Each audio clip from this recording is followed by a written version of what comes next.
Welcome to the world of science fiction. Don't forget to like and subscribe so you don't miss new stories. Enjoy the listening.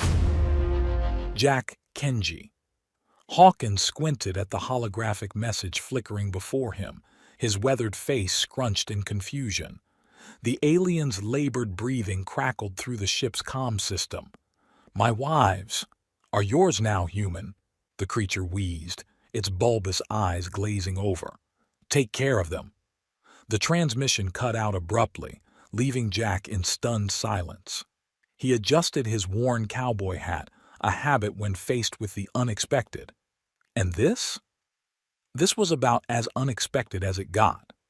"Well, shit," he muttered, running a calloused hand through his salt and pepper stubble. "Guess I better go see what this is all about." Jack maneuvered his beat-up cargo ship towards the coordinates embedded in the message. As he approached the alien vessel, its sleek, organic design a stark contrast to his own ship's utilitarian bulk, a tractor beam suddenly enveloped him. "Hey now!" Jack protested, wrestling with the controls. "Easy on the merchandise." The beam pulled him in, depositing his ship none too gently in a cavernous docking bay. Jack grabbed his leather jacket, shrugged it on, and strode down the ramp, his boots echoing in the strange bioluminescent chamber. Two figures emerged from the shadows, and Jack's jaw dropped. They were, without a doubt, the most stunning women he'd ever laid eyes on. Tall, curvaceous, with flawless azure skin and flowing cerulean hair. Their eyes, a mesmerizing swirl of silver and violet, locked onto him with an intensity that made his knees weak. Howdy," Jack managed, tipping his hat. "I'm Jack, though some folks call me Kenji. Long story involving Sake and a lost bet in Neo-Tokyo, but—" "Silence, human," the taller of the two interrupted, her voice melodious yet commanding. "I am Asia, and this is Lucy. You have been chosen." Lucy, the shorter but no less breathtaking of the pair, stepped forward. The joining ritual must begin immediately. Before Jack could protest, they whisked him away deeper into the ship. He found himself in a chamber that seemed to pulse with an otherworldly energy. Strange, organic tendrils descended from the ceiling, wrapping around his arms and legs. "Whoa, now!" Jack yelped. "I'm not really into the whole tentacle scene, ladies." Asia raised an eyebrow, a hint of amusement in her expression. "The garments of bonding must be applied. Do not resist." The tendrils wove themselves into an intricate, shimmering outfit that clung to Jack's body like a second skin. It was simultaneously the most comfortable and most ridiculous thing he'd ever worn. "I look like a disco ball had a love child with a jellyfish," Jack grumbled, examining his new attire. Lucy's lips twitched in what might have been a suppressed smile. "Now, repeat after me. Zaxnoth Kelvira Numtai."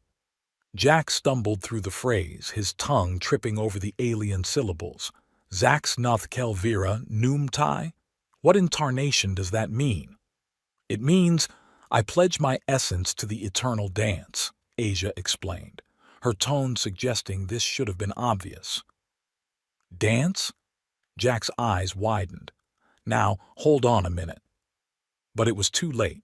The chamber's floor began to glow, pulsating with hypnotic patterns. Asia and Lucy moved with inhuman grace, their bodies swaying and undulating to an unheard rhythm. "Join us, Kenji," Lucy purred, extending a slender blue hand. Jack hesitated, then shrugged. What the hell? When in Rome? Or whatever planet this is. He stepped onto the glowing floor and immediately felt a surge of energy course through him. His body began to move of its own accord, awkwardly at first, then with increasing fluidity as he synced with the alien women's movements.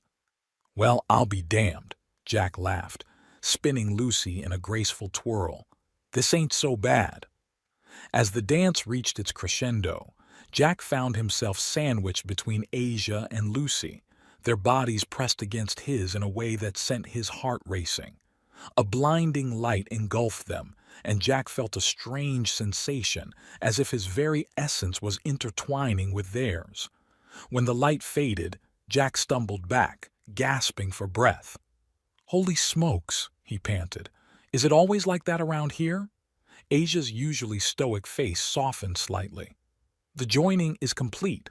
We are now bonded, Kenji." "Bonded?" Jack's eyes widened.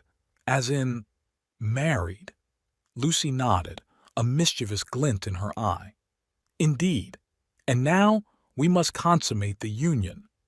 Jack's mouth went dry as the two alien beauties advanced on him, their intentions crystal clear. "Now, ladies," he stammered, backing up. "I'm just a simple space trucker. I don't know if I'm ready for—" His protests were cut short as Asia pulled him into a passionate kiss. Any remaining doubts evaporated as Lucy joined in, her hands expertly removing his ridiculous ritual attire. As they fell into a tangle of limbs on a bed that seemed to materialize out of nowhere, Jack's last coherent thought was that maybe, just maybe, this whole inherited wives thing might not be so bad after all. Hours later, Jack awoke in a daze, his body pleasantly sore and his mind reeling from the night's activities. He blinked, taking in the unfamiliar surroundings, the organic, pulsating walls of the alien ship, the strange, floating orbs of light, and the two breathtakingly beautiful blue women curled up beside him. "I'll be damned," he muttered, running a hand through his disheveled hair. "Wasn't a dream after all." Asia stirred, her silver-violet eyes fluttering open. "Good morning, husband," she said, her tone formal yet tinged with a warmth that hadn't been there before. Lucy, always the more playful of the two, nuzzled against Jack's chest. "Did you sleep well, Kenji?" she purred.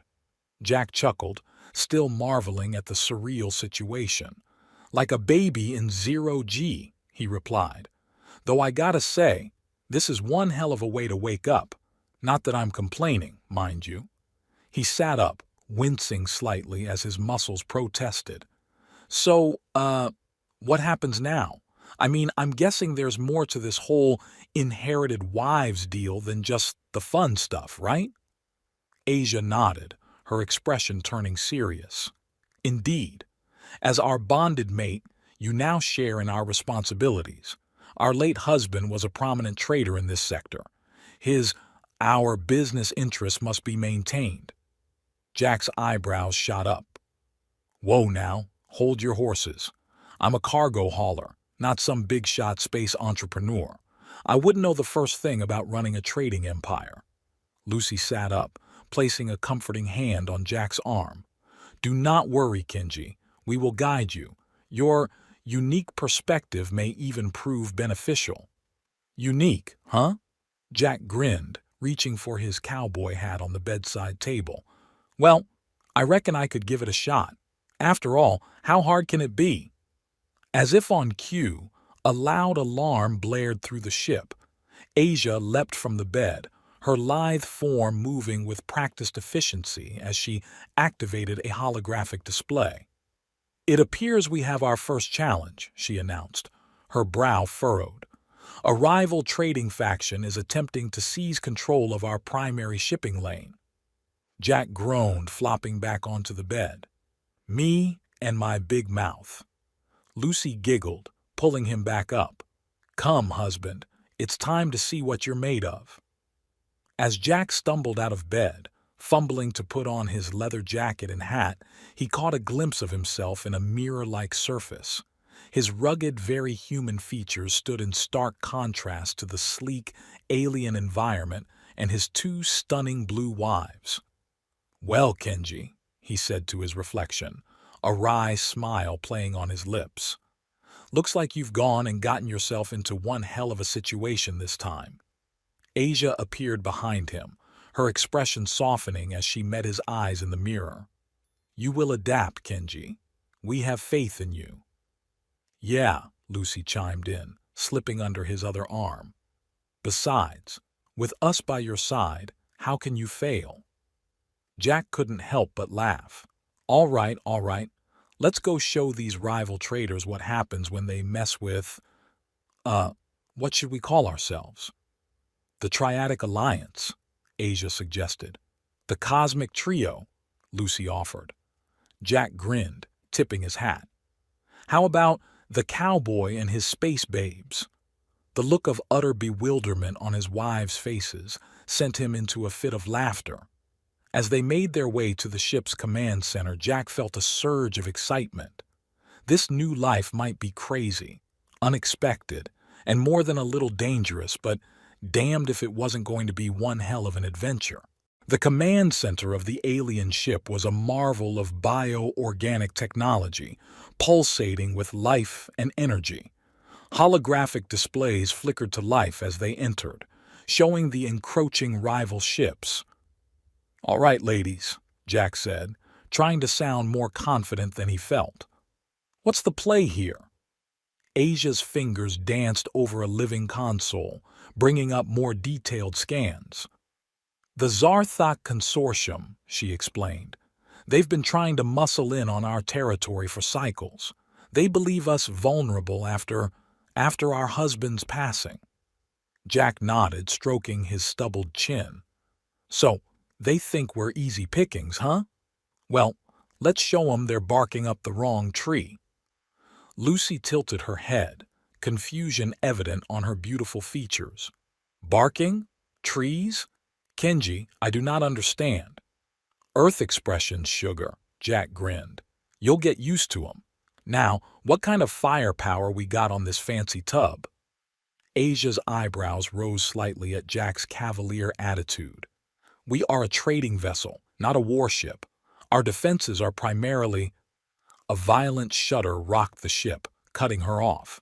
"They're firing on us!" Lucy exclaimed, her usual playfulness replaced by genuine concern. Jack's eyes narrowed. "All right, that tears it. Time to show these yahoos what happens when you mess with a space cowboy and his gals." He strode to the center of the command deck, surveying the various alien controls.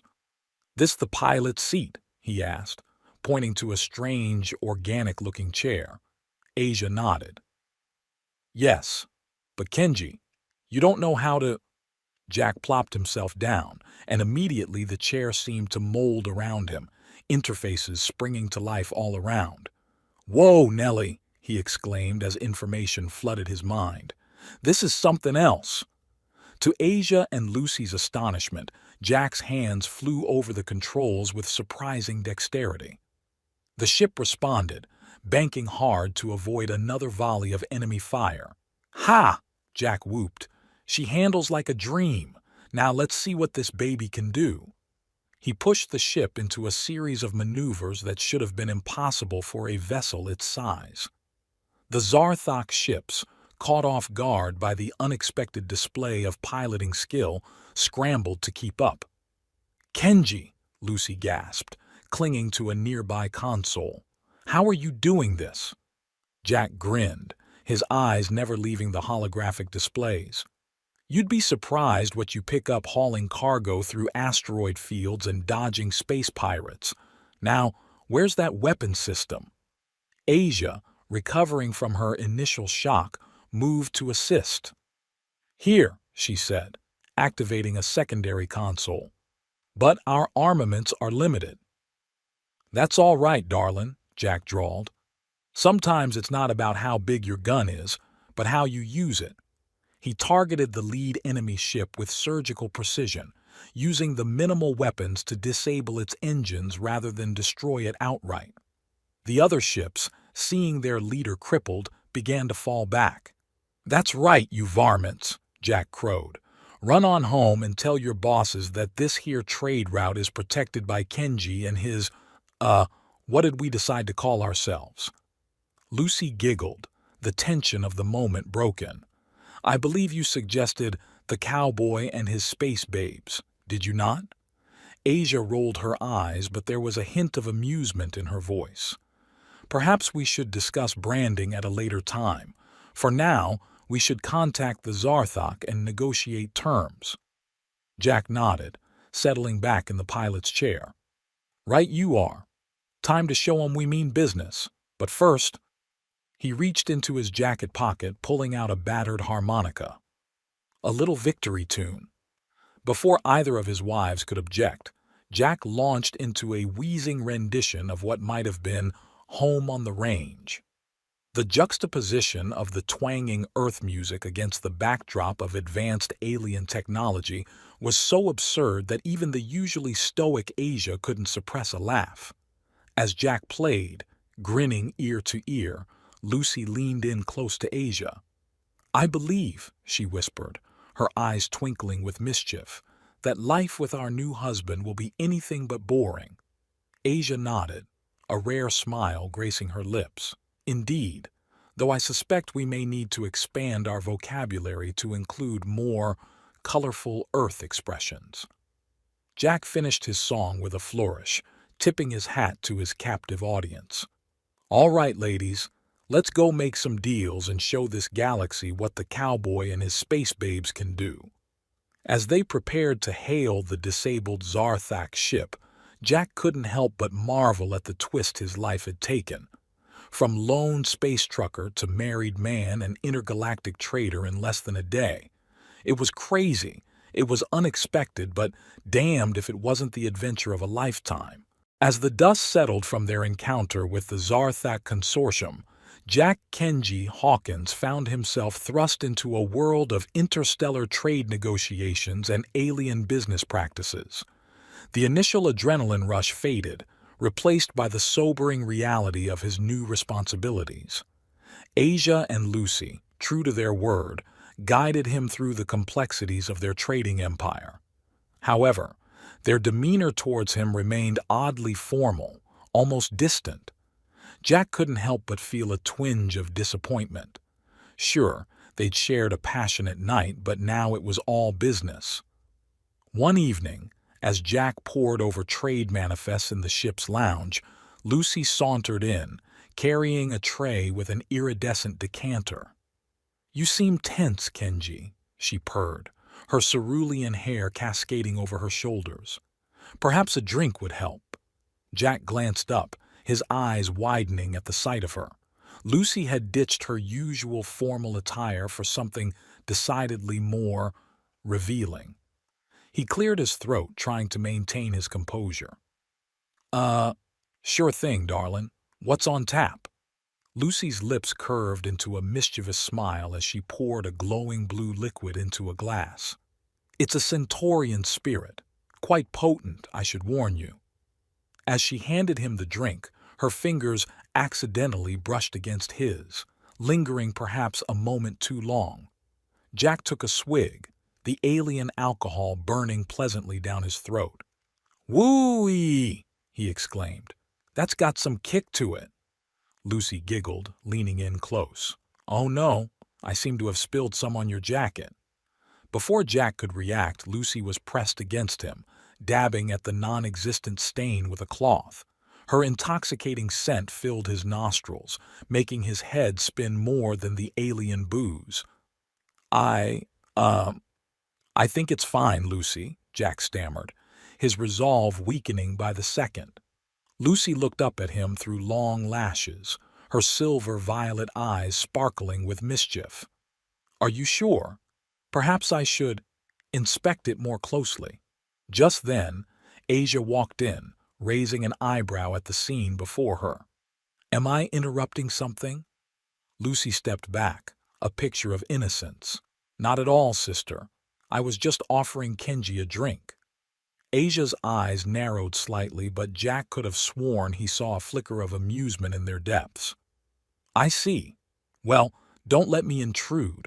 I'll review the Andromeda sector reports in my quarters."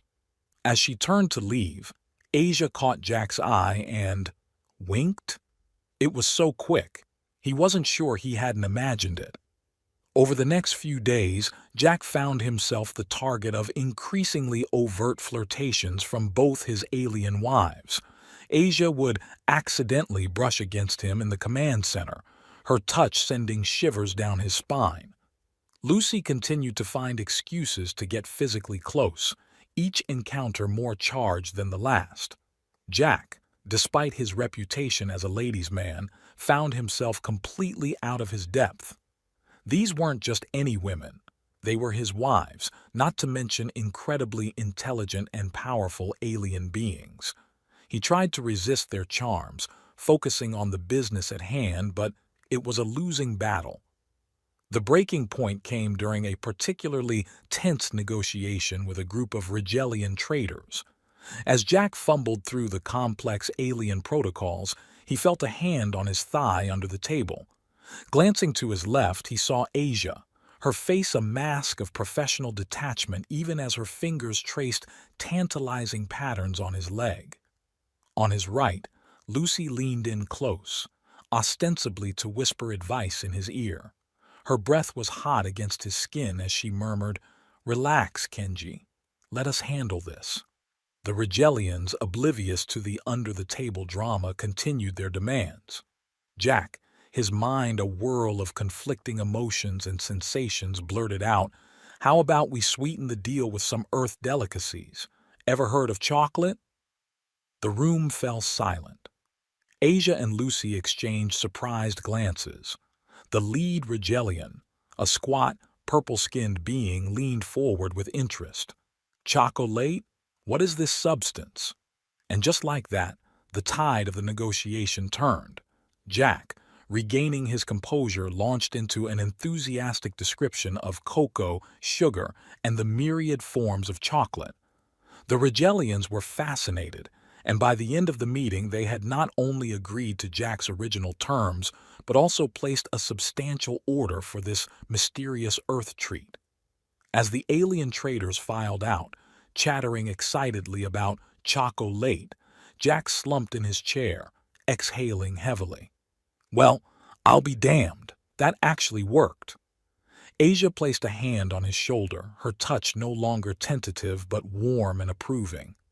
"You continue to surprise us, Kenji. Perhaps your unique perspective is indeed an asset." Lucy clapped her hands together, her eyes sparkling with excitement. "Oh, this is wonderful. We must celebrate. Kenji, you simply must teach us more about Earth customs. Perhaps a game." Jack grinned, an idea forming. "Well, there is this little game called poker. Might be fun to teach you ladies the ropes." Hours later, the three of them sat around a table in their private quarters, a hodgepodge of alien currency and trinkets serving as poker chips.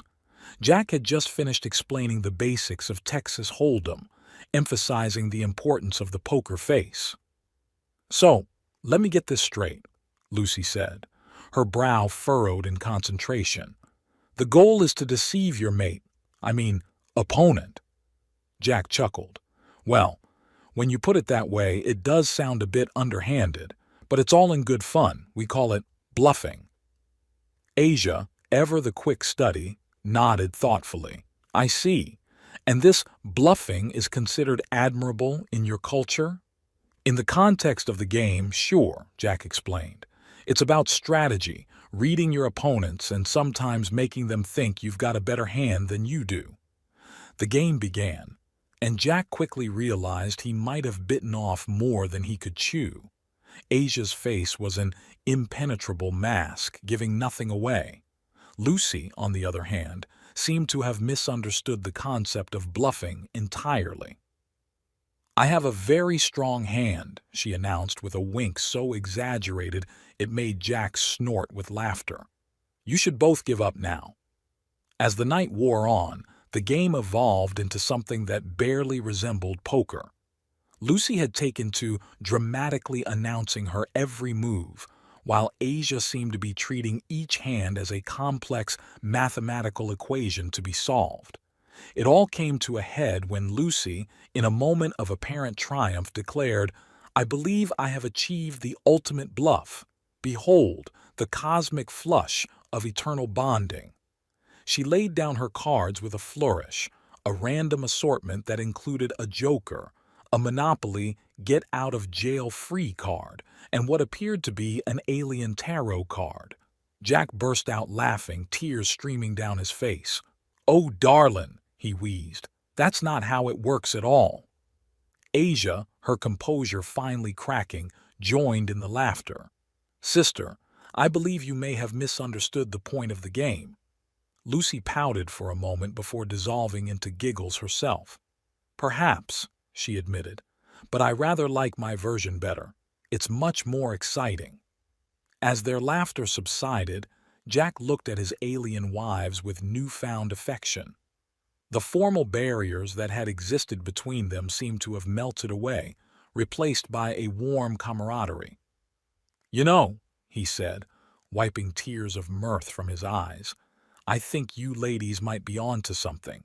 Why play by Earth rules when we can make up our own?" Asia's eyes glittered with amusement. "Are you suggesting we create our own game, Kenji?" "Why not?" Jack grinned.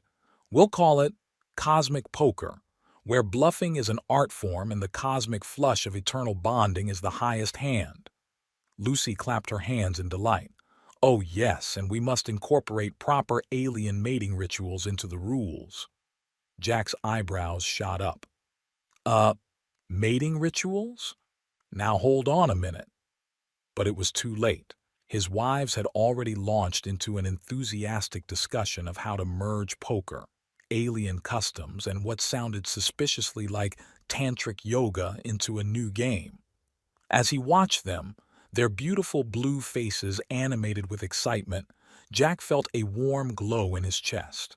This wasn't the life he'd expected, but damned if it wasn't turning out to be the most exciting adventure of his life. The next morning, nursing a slight hangover from the Centaurian spirit, Jack stumbled into the ship's galley. He found Asia and Lucy already there, poring over a holographic display of trade routes. "Morning, ladies," he mumbled, making a beeline for what he hoped was the alien equivalent of coffee. Asia looked up, a small smile playing on her lips. "Good morning, Kenji. We trust you slept well?" Jack grunted noncommittally, taking a swig of the steaming purple liquid in his mug. It wasn't coffee, but it seemed to be doing the trick. "So, what's on the docket for today? More thrilling trade negotiations?" Lucy bounced on her toes, practically vibrating with excitement. "Oh, it's going to be wonderful, Kenji. We've arranged a meeting with the High Council of the Proxima Centauri Trading Alliance. They're very interested in this chocolate you mentioned." Jack nearly choked on his not coffee. "The High Council? Isn't that a bit, I don't know, above our pay grade?" Asia placed a reassuring hand on his arm. "Not at all. Thanks to your innovative suggestion, we now have a unique product to offer. The council is quite intrigued." "Well, hot damn," Jack muttered, straightening his ever-present cowboy hat. "Guess we'd better make sure we knock their socks off." Do Centaurians wear socks?" Lucy tilted her head, confused. "Socks? Is this another Earth idiom?" Jack chuckled. "Never mind, darling. Just means we need to impress them.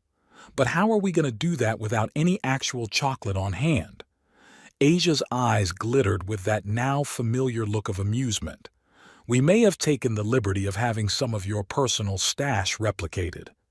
Jack's jaw dropped. "My emergency Mars bars?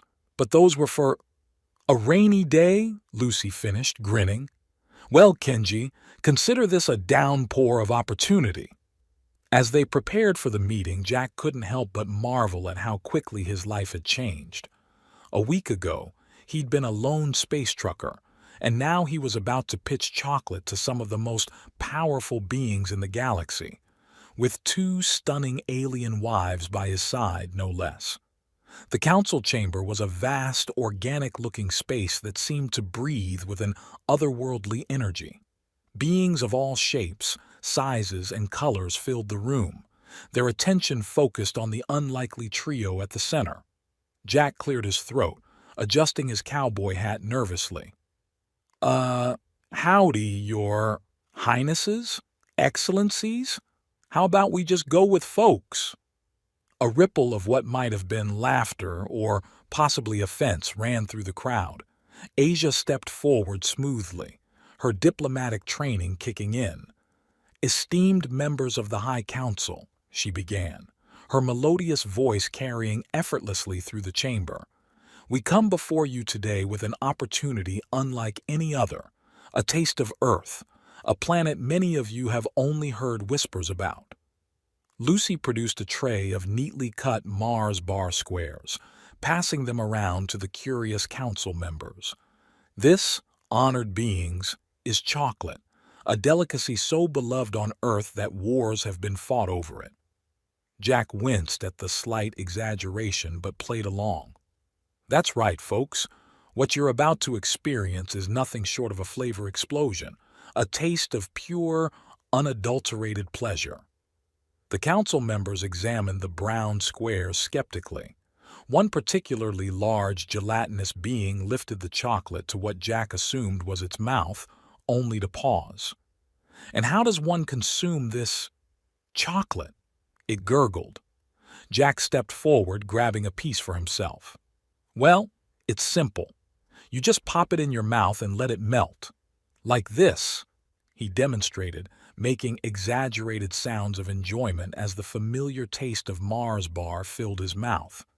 Around the room, council members followed suit, their reactions ranging from surprise to shock to what Jack hoped was pleasure. The gelatinous being made a sound like a drain being unclogged. "Extraordinary! It's like a supernova of sweetness in my absorption cavity." Another council member, a being that looked like a cross between a praying mantis and a disco ball, waved its appendages excitedly. "This sensation, it's indescribable. We must have more."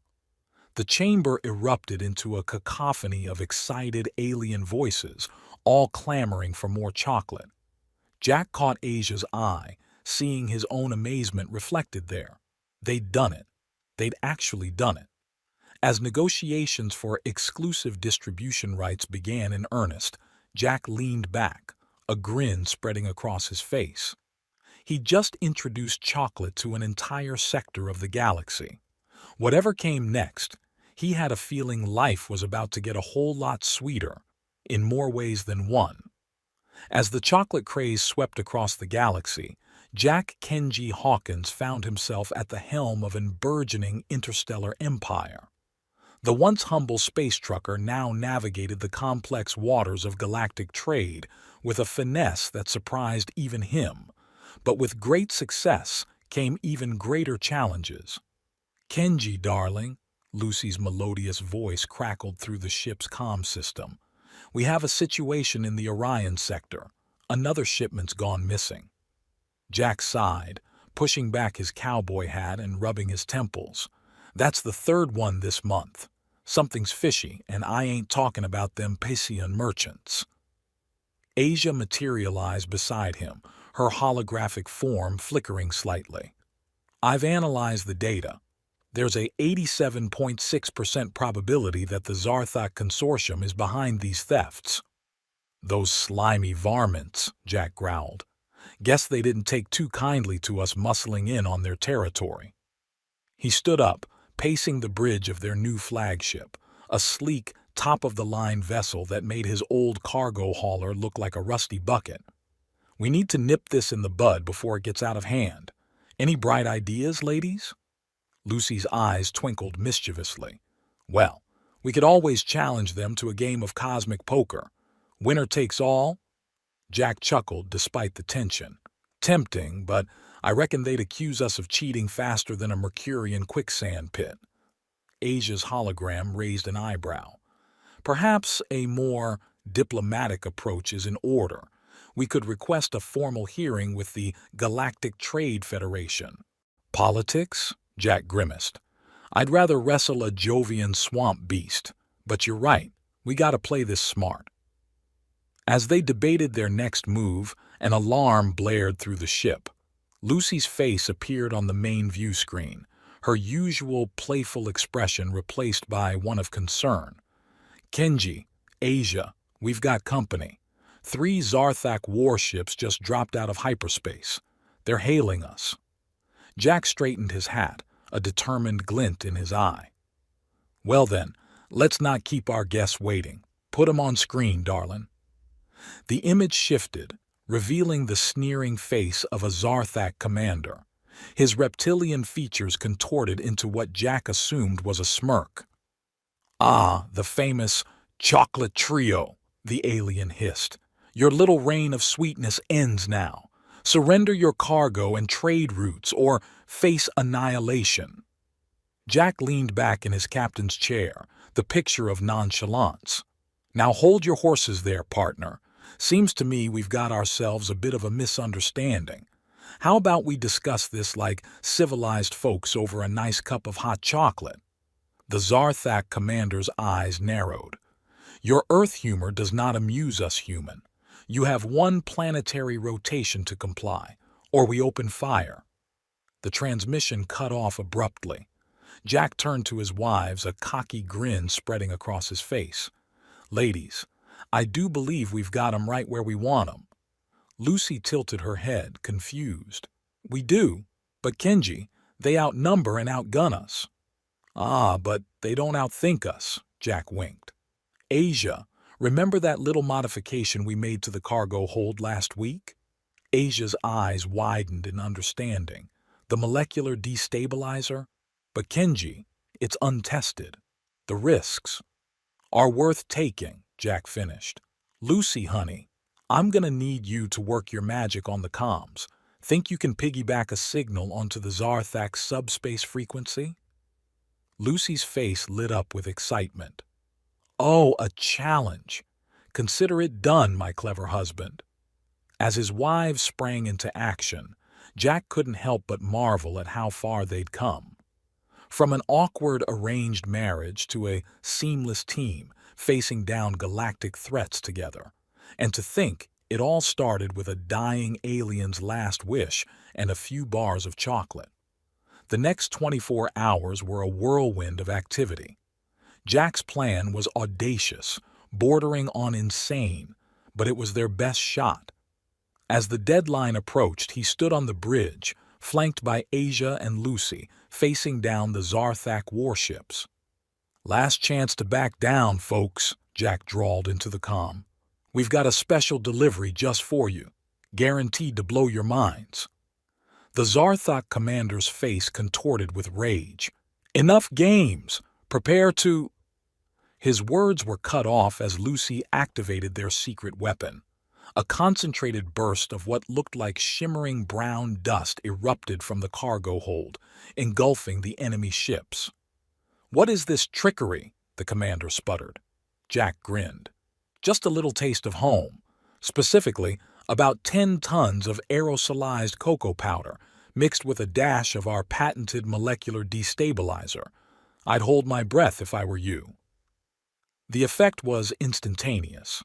The Zarthak ship's shields flickered and failed as the chocolate particles interfered with their systems. Confused chatter filled the comms as the alien crew found themselves surrounded by a cloud of intoxicating sweetness. "Now, Lucy," Jack commanded. Lucy's fingers flew over the console, broadcasting a signal directly into the Zarthak ships.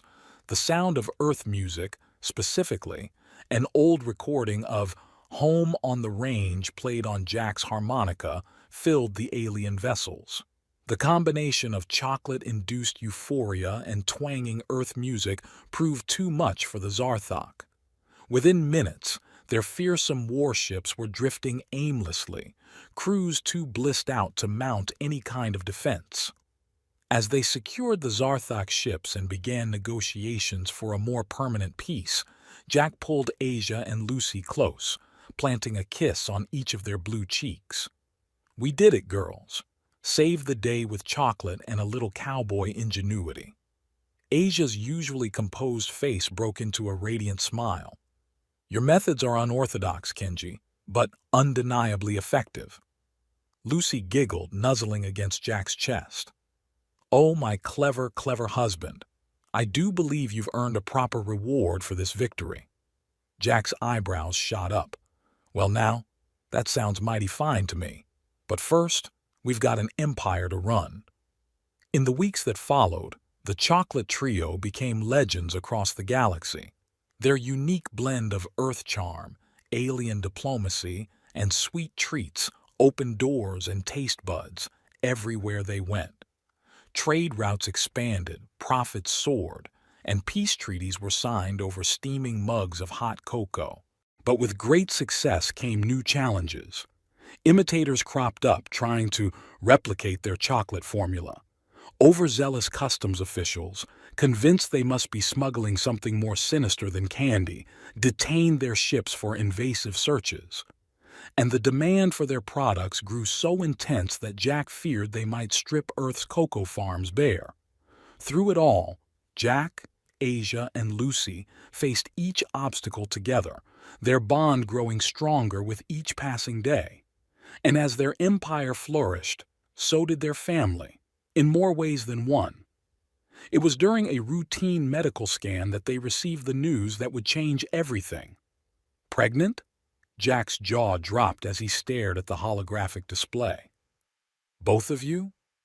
Asia nodded, a mix of joy and apprehension on her face. It appears our species are more compatible than we realized. Lucy bounced on her toes, her hands cradling her still flat belly. Oh, Kenji, isn't it wonderful? We're going to be parents.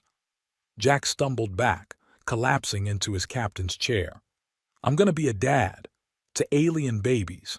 Half human, half blue, all trouble, I reckon. As the initial shock wore off, a grin spread across Jack's face. Well, I'll be damned. Guess we'd better start baby-proofing the cargo hold, huh? Months passed, and their empire continued to grow along with Asia and Lucy's bellies.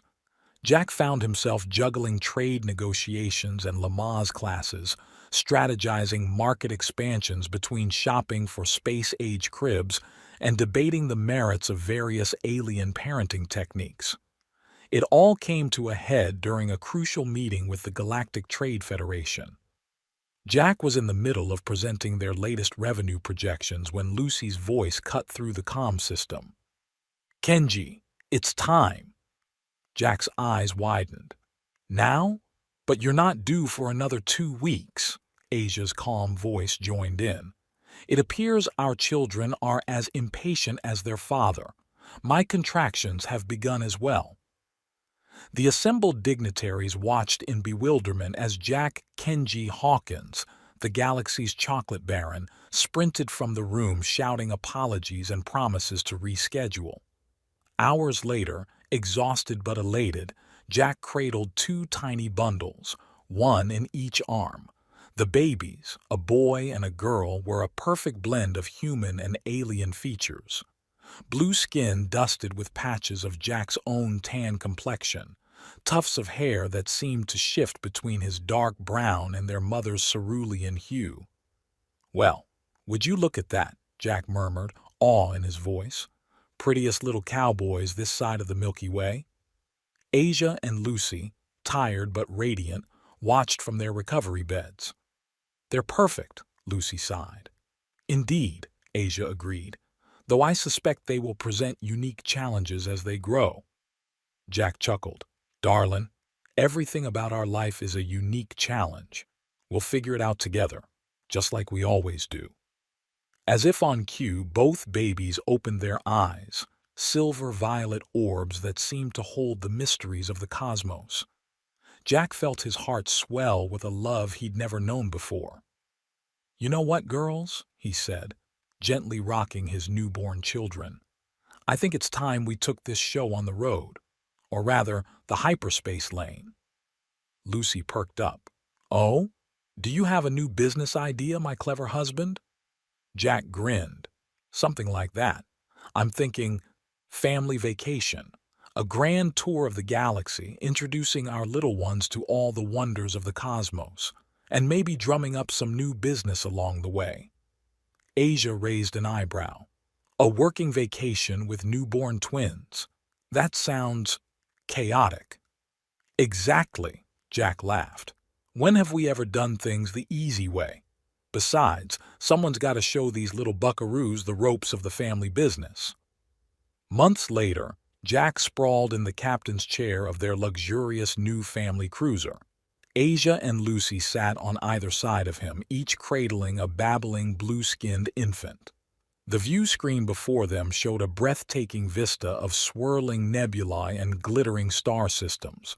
"So, ladies," Jack drawled, adjusting his ever-present cowboy hat. "Where to next? I hear the methane geysers of Europa are lovely this time of year." Asia consulted a holographic star chart. "Perhaps we should consider the gravity-defying forests of Altera 4. I've heard they're quite educational for developing minds." Lucy bounced her daughter on her knee. "Oh, but what about the bioluminescent beaches of Zanzibar Beta? The twins would love the glowing sand." Jack chuckled, watching his wives debate the finer points of interstellar family tourism. If someone had told him a year ago that he'd be married to two beautiful alien women, father to half-human twins, and owner of a galactic chocolate empire, he'd have laughed them out of the airlock. But here he was, living a life beyond his wildest dreams. It wasn't always easy, juggling diapers and trade deals, midnight feedings and interstellar diplomacy, but he wouldn't have it any other way. "You know what, girls?" Jack said, tipping his hat back and grinning. "I reckon we ought to call our next product line Cosmic Cowboy. Got a feeling it'll be a hit." Asia and Lucy exchanged glances, rolling their eyes in perfect unison, but their smiles betrayed their deep affection for their eccentric Earth husband. As their ship rocketed into hyperspace, carrying this unusual but happy family towards new adventures, Jack Kenji Hawkins reflected on the strange turns his life had taken. From lone space trucker to galactic magnate, from confirmed bachelor to husband and father. It wasn't the life he'd expected, but as he looked at his beautiful wives and gurgling children, he knew it was the life he was meant for. The galaxy was vast and full of wonders, and he had the best crew in the universe to explore it with. "All right, team," he announced, sitting up straighter in his chair. "Let's go make some memories, and maybe sell some chocolate along the way." The ship surged forward, carrying the chocolate trio, now the chocolate quintet, into the great unknown. Whatever challenges lay ahead, they'd face them together, with love, laughter, and plenty of sweet treats to go around. Dear listeners, as we come to the end of Jack Kenji Hawkins' cosmic adventure, I hope you've enjoyed this wild ride through the galaxy. I understand if you're feeling a bit worn out. After all, we've covered a lot of ground, or should I say, space, in this tale. It's possible that some parts may have felt a tad long-winded, and for that, I apologize. In crafting this story, I've tried to strike a balance between high-stakes action and more down-to-earth, or down-to-space station moments of daily life. My aim was to intersperse the excitement of space battles and trade negotiations with the personal growth and relationships of our characters. I wanted to show not just the grand escapades, but also the quiet moments that make life, even in space, feel real and relatable. I sincerely hope that this approach has given you a fuller picture of Jack's journey from lone space trucker to galactic chocolate baron and family man. If at times it felt like we were drifting in the void between stars, know that it was all in service of building a rich, lived-in universe for our characters. Thank you for sticking with the story through its twists and turns, its highs and lows. Your patience and attention are deeply appreciated. Whether you laughed at Jack's cowboy antics, swooned over his romance with Asia and Lucy, or got caught up in the interstellar intrigue, I'm grateful you came along for the ride. Here's hoping that, like a piece of fine chocolate, this story has left you satisfied, even if perhaps a little overstuffed. Thank you again for listening, and may your own adventures be as sweet and exciting as Jack's, though perhaps with fewer alien marriage surprises.